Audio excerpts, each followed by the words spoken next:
Bone fragments were scattered along the creek bed like pale petals torn from a single body, not animal, not old, small, human, smoothed by water and time. Someone had stacked them deliberately beneath a sycamore, whose roots clawed the bank like fingers trying to pull themselves free. When the wind moved through the hollow, it carried a sound that locals later swore was not the creek at all, but breath, slow, strained, as if something beneath the earth was still trying to speak. No one remembered when the woods behind Harlan County stopped feeling neutral. There was no single scream that marked the change, just a gradual understanding that children who went too far between the trees did not always come back the same, if they came back at all. The mountains kept what they were given, and sometimes they gave things back wrong. 20 years before the bones were found, 2 girls vanished into those same woods, identical, small enough that their handprints on the bark had looked like smudges instead of marks. Their disappearance was filed, searched, prayed over, and eventually folded into the long Appalachian ledger of things unresolved. But the mountains do not forget. They only wait. If you are listening to this now, pause for a moment. Which city are you watching from? And what time is it right now? There is something important about knowing where you are when a story like this begins, about anchoring yourself to the present before stepping backward into a place that never truly stayed in the past. Harlan County sits folded into the eastern edge of Kentucky, pressed so tightly by ridges that sunlight arrives late and leaves early. Old survey maps from the 1800s show roads that were planned but never finished, towns that were named but never built. Coal veins cut through the mountains like black arteries, and generations carved lives out of them, then buried those lives in the same soil. Isolation here is not accidental, it is inherited. In the summer of 1987, the woods were thick with heat and insects, the air so heavy it felt chewable. That was the year Emma and Sarah Hullbrook disappeared, 9 years old, born minutes apart, raised in a rental house that leaned slightly downhill, as if trying to follow the creek towards somewhere else. Their mother worked long hours. Neighbors watched when they could. Warnings about the woods were spoken often, but always vaguely, as if saying too much might draw attention.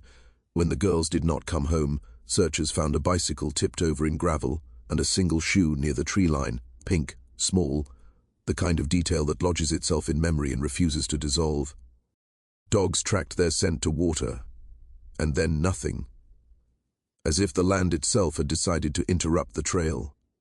For years afterward, people argued about what had taken them, a man, an accident, something older that did not need a name. But no one suggested the truth, because the truth required believing that the worst thing was not a stranger in the dark, but a family that had been rotting quietly for generations, waiting for the right moment to open its doors.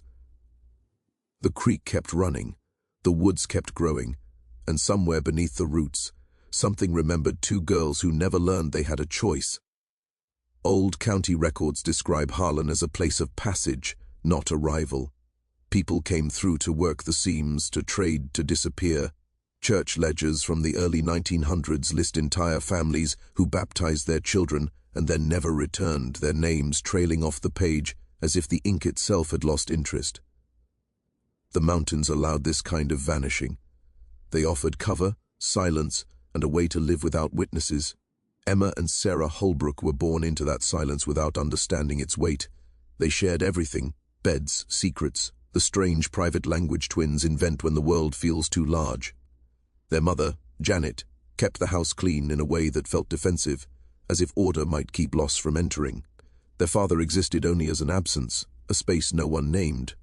The girls were accustomed to waiting for rides, waiting for dinner, waiting for their mother's shift to end. Childhood here was a long exercise in patience. The woods began less than 100 yards from their backyard. At first they were just trees, then shadows, then boundaries. Adults warned them not to cross the line but never explained why. Children fill those gaps themselves. They imagine bears, sinkholes, angry men. They do not imagine systems. They do not imagine philosophies.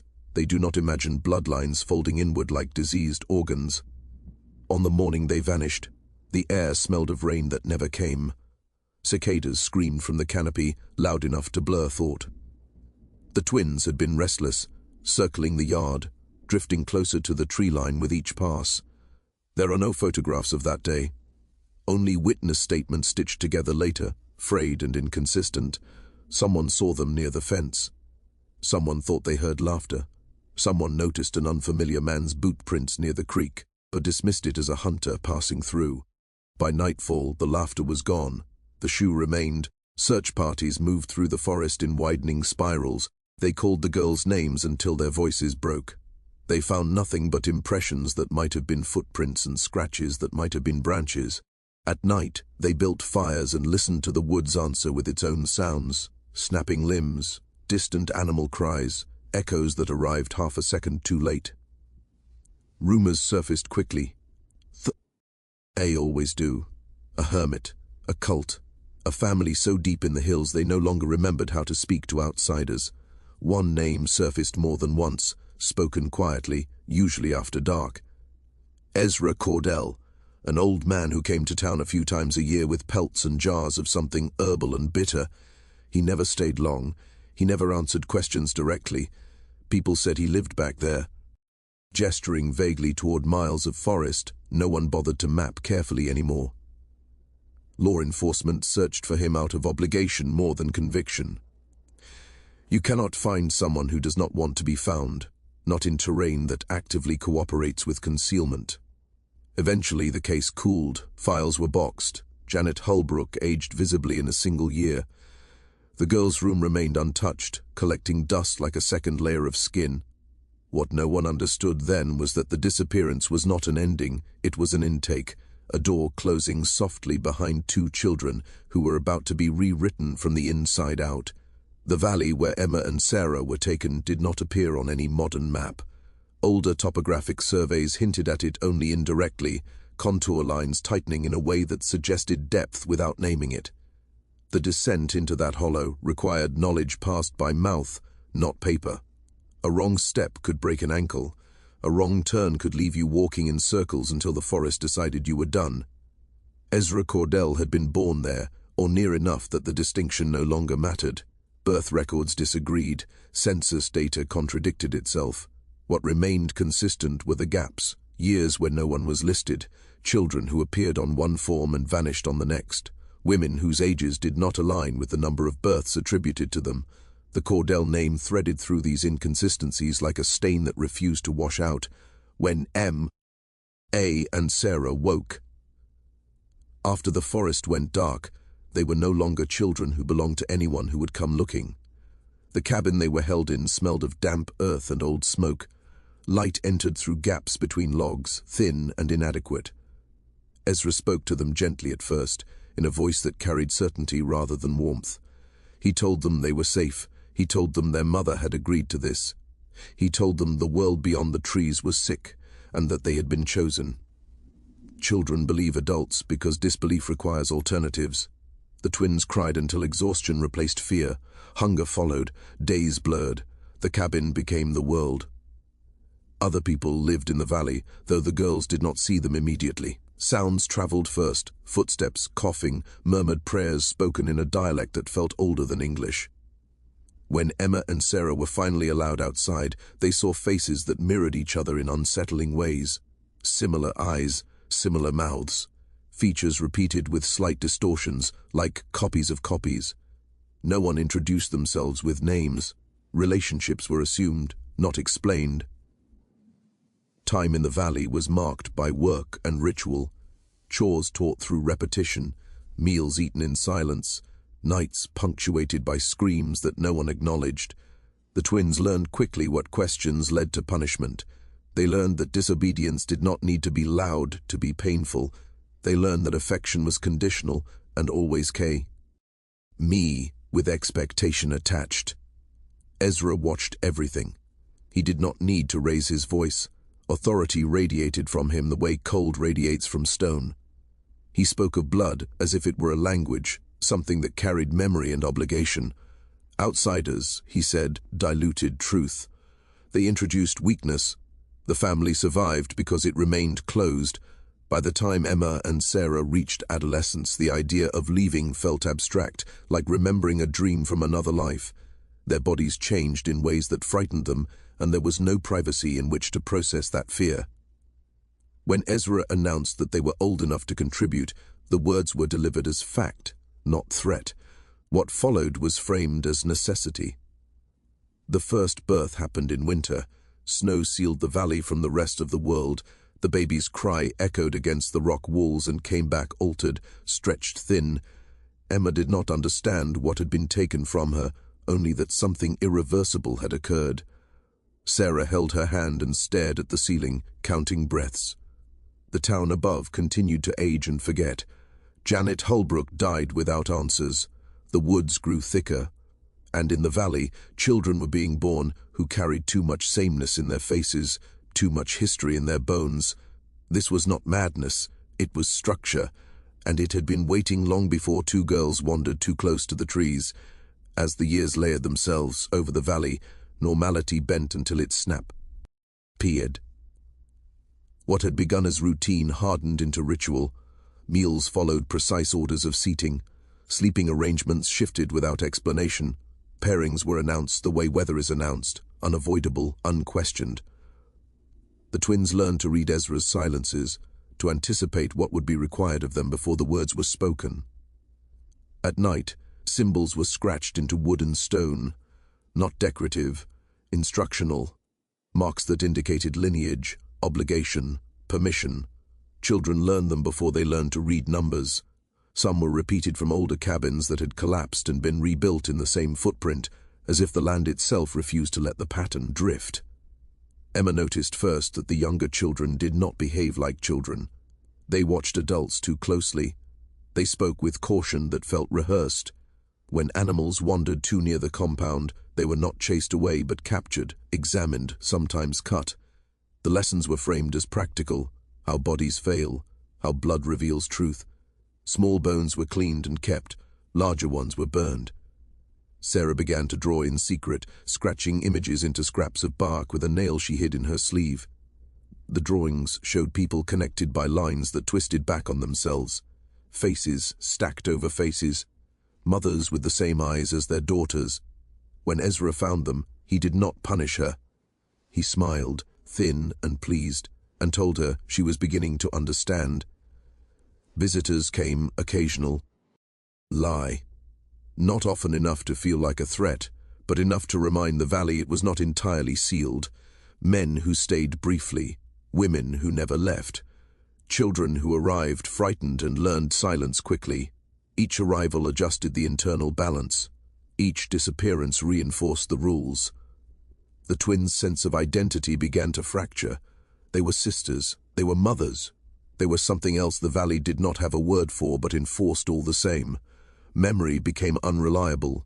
Emma sometimes forgot which experiences were hers and which belonged to Sarah. Pain blurred, responsibility blurred. The family tree did not branch, it folded. Screams were common enough to lose meaning: labor, punishment, illness untreated until it resolved or didn't. The valley accepted outcomes without question. Those who did not survive were buried close, unmarked, returned to the soil that had already claimed so much of them. Children were told this was mercy, that the earth recognized its own. By the time the twins reached their 20s, their bodies carried the evidence of the system: teeth weakened by deficiency, joints that ached too early, children who did not meet their eyes, already learning the posture of submission. Some of those children were wrong in ways that could not be hidden: limbs that curved, eyes that clouded, minds that never quite arrived. Ezra called these imperfections tests, proof of purity refined through hardship. Above the valley the world changed. Roads improved. Technology crept closer. But the hollow remained insulated by terrain and intent. No one came looking anymore. No one remembered to be afraid. The first crack came not from rebellion but from chance. Two hikers unfamiliar with the old warnings followed a trail that should have ended and kept going. They stood at the edge of the valley and saw a community that should not exist, a family that looked like reflections caught in a broken mirror. And for the first time in decades, the valley was seen. When the hikers looked down into the valley, they did not understand what they were seeing, only that something about it resisted explanation. Cabins arranged too deliberately, smoke rising without sound, people moving in patterns that felt rehearsed rather than lived, and faces that repeated themselves with subtle errors, like a memory copied too many times.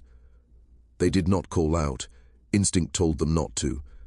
Some knowledge enters the body before the mind gives permission. They backed away, marked the location with shaking hands, and waited until they reached a place where the world felt modern again before speaking.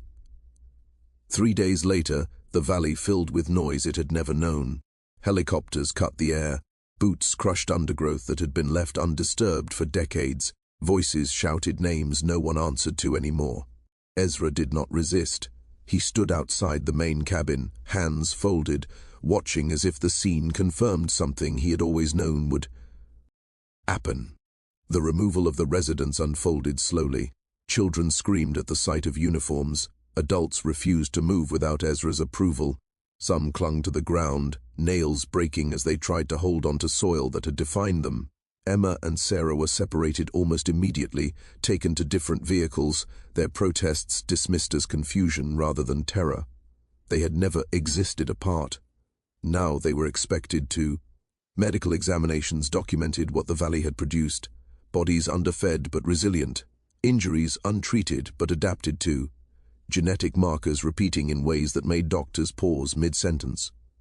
The family tree, once charted, collapsed into itself. Parents listed as siblings, children listed as cousins and grandchildren simultaneously. There was no clean way to describe it. Language failed. When the truth reached the town, it arrived like smoke after a fire. Slow, choking, unavoidable. People who had once speculated now refused to listen.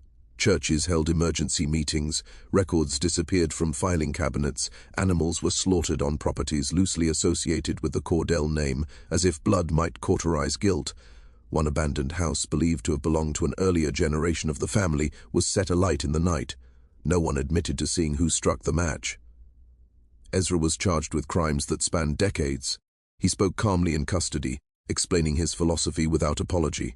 He said he had preserved something inscient, that the world beyond the valley would rot faster than his family ever could. When asked about the twins, he referred to them as necessary. Emma, in a hospital room too white and too loud, struggled to remember a self that existed before obligation. Nurses asked her questions she could not answer. Do you feel safe? Do you understand where you are? She stared at the wall and tried to recall her mother's face. It came to her in fragments, incomplete and painful. Sarah fared worse. She insisted that Ezra had saved them, that the valley was home, that separation was cruelty. Therapists recorded these statements and labeled them conditioning. She called it loyalty. The trial never reached its natural conclusion. Ezra suffered a stroke in his cell and died without speaking again. Some called it justice, others called it escape. The survivors were left with testimony that had no final witness, no confession to anchor their suffering to a single ending. The valley was dismantled, cabins torn down, graves exhumed and reburied properly, but the damage had already traveled outward, carried in bodies that would never fully heal. Years later, a researcher would uncover what remained: tapes, journals, photographs taken without understanding what they captured. And the story would begin again, this time with evidence. The first person to revisit the valley with intention was not law enforcement, but a genealogist in the late 1980s who specialized in family lines that refused to behave. Her name appeared briefly in academic citations and then vanished, replaced by footnotes and redactions. She had been tracking patterns of inherited illness in eastern Kentucky when the Cordell records surfaced, incomplete and contradictory, like a puzzle missing its edges. She found audio tapes stored in a courthouse basement, mislabeled and nearly discarded, interviews conducted in the months after the raid, voices hesitant, frightened, still aligning themselves with rules that no longer existed. In one tape, Emma speaks about birth as duty, about pain as proof of belonging. In another, a child describes their mother using a word that means sister in an older dialect, unaware that the distinction mattered. The genealogist mapped relationships until the page could no longer contain them. Lines crossed and recrossed, forming dense knots instead of branches. The further back she traced, the tighter the pattern became, generation after generation collapsing inward, selecting for sameness, rejecting difference as contamination. The human genome treated like a closed container, shaken until its contents broke. Medical journals later described the outcome with clinical distance. Catastrophic bottlenecking, recessive disorders expressed without resistance, immune systems turned inward, attacking their own bodies. Evolution stalled and reversed, but those words did not capture what it meant to live inside the result. Emma adapted unevenly to the world beyond the valley. She learned routines quickly, gravitated toward order and predictability. Libraries suited her, systems where knowledge was catalogued and contained. She read obsessively, trying to fill in decades that had been erased. Sarah remained suspended between realities, grieving a family that had harmed her because it was the only one she had known. Their children scattered into care systems unprepared for histories like theirs. Some adapted, some did not. Older ones struggled with authority that did not resemble Ezra's absolute rule. Younger ones learned language and play, and fear in equal measure. All carried genetic burdens that surfaced unpredictably: seizures, heart defects, skeletal abnormalities that required constant monitoring. The valley itself was erased. Heavy equipment reduced cabins to splinters. Soil was turned and tested. Trees reclaimed the scars quickly, as if eager to close over the wound. Locals avoided the area, not out of fear but exhaustion. The story had brought attention they did not want, questions they could not answer without implicating themselves in years of looking away. In 2014, a documentary approached the twins, faces hidden, voices altered. The film avoided spectacle and still unsettled audiences. Emma spoke of choice as a concept she had learned too late. Sarah spoke of loyalty as something that could survive abuse. Viewers debated culpability. Experts debated terminology. The survivors continued living with the consequences regardless. The general elogist's work was quietly absorbed into public health policy. Remote areas received more oversight. Welfare checks increased. But policies do not undo childhoods. They do not untangle DNA. By the time Sarah's health failed, her body had been fighting itself for years. Autoimmune disease, rare and aggressive, progressed rapidly. Emma cared for her until the end, watching the only constant in her life disappear. When Sarah died, it felt less like loss and more like collapse, the final support removed. Emma became the last adult witness, the keeper of a history no one wanted but everyone needed. She spoke when asked, cautiously, aware that memory could reopen wounds without warning. And still, one question lingered in every record, every interview, every quiet analysis of the case. Not how it happened, but how many others never surfaced at all. In the years after the last report was filed and the last facility closed its doors, Emma Hullbrook lived quietly, deliberately, as if volume itself were dangerous.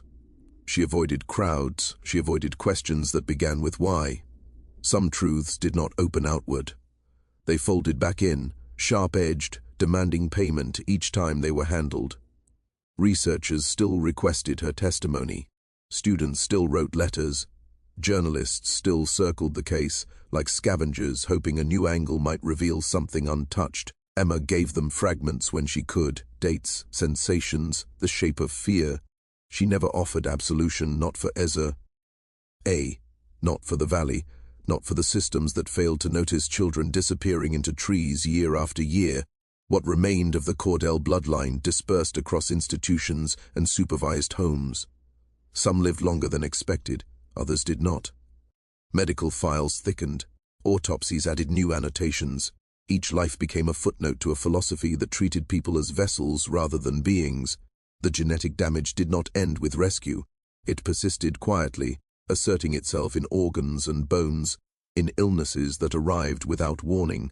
Emma understood something most people never have to confront. Survival is not the opposite of harm. It is often just its extension. She had lived. Sarah had lived. But the cost traveled with them, embedded in muscle memory and cellular code. The valley no longer existed physically, yet it endured in every decision that felt impossible, every relationship that could not be approached without fear. Sometimes Emma returned to the question that haunted her most, not as accusation but as exhaustion. What would you do if you learned that the person who raised you was also the person who claimed you? If the word mother carried the same meaning as sister, if your own body was evidence of a system designed to erase choice entirely, there was no answer that did not fracture something essential. The mountains around Harlan County remain. They have watched industries rise and fail, families root and rot, stories surface and sink again. Hollow, where the valley once lay, is indistinguishable now from any other stretch of forest. Trees stand where cabins stood. Moss covers ground that once absorbed blood and birth in equal measure. To an untrained eye, it is only wilderness. But wilderness remembers. Emma believes part of her never left that place. A 9-year-old version of herself still waits at the edge of the trees, convinced that if she stands still long enough, someone will come calling her name. That rescue is only late, not lost, that the world beyond the woods has not forgotten. She knows better now. Knowing does not always help. This story persists not because it is unique, but because it is possible, because isolation can masquerade as tradition, because secrecy can be defended as purity, because when systems fail quietly enough, entire lives can be consumed without interruption. The twins were found, but what was taken from them was never returned. And somewhere, in some other place deemed too remote to matter, the same patterns may still be tightening, unnoticed, waiting for someone to wander just a little too close to the trees. Years after the valley was erased, after the last court transcript was archived and the last medical study cited its data, the story persisted in quieter ways, in training manuals, in cautionary lectures, in the uneasy pauses that followed whenever someone asked how such a thing could exist unnoticed for so long. The answer was never singular. It was geography. It was poverty. It was cultural distance. It was the collective decision to accept that some places were simply different and therefore untouchable. Emma Hullbrook lives with that inheritance every day. She has learned how to move through the world, but not how to belong to it. Intimacy remains a foreign language. Trust feels like something that must be rationed. She understands that her survival carries weight. Not triumph, but responsibility. She is evidence, and evidence is heavy. The last surviving adult from the Cordell compound died quietly, without attention, without ceremony. With that death, the living memory of the valley narrowed to a single witness.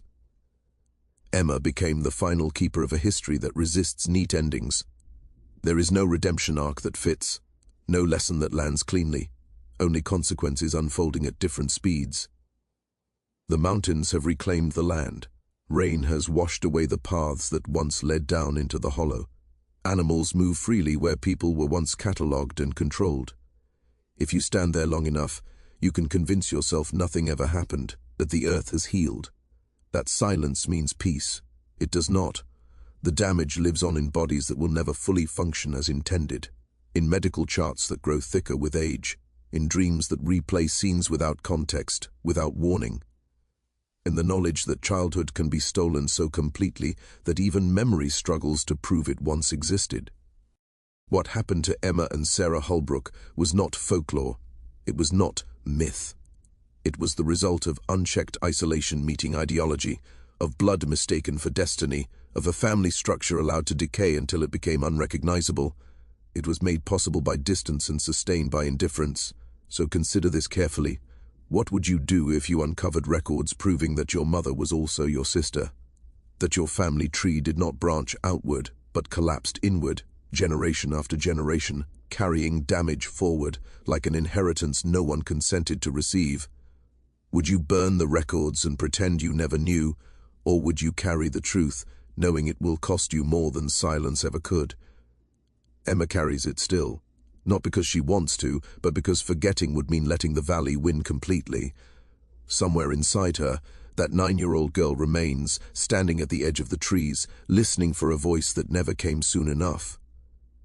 The twins were found, the valley was destroyed, but the consequences did not end. They are still moving outward quietly through time, proof that when society chooses not to look, the darkest structures do not need to hide.